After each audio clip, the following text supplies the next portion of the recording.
Сегодня 7 ноября. В Улан-Баторе выпал снег. Но это, по-моему, не первый раз.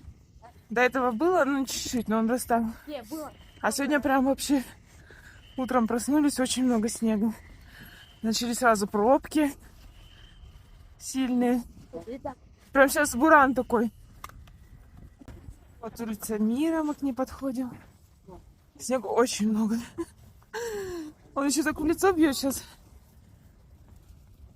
Моя собака в шоке, да? Говорит, почему, что это такое?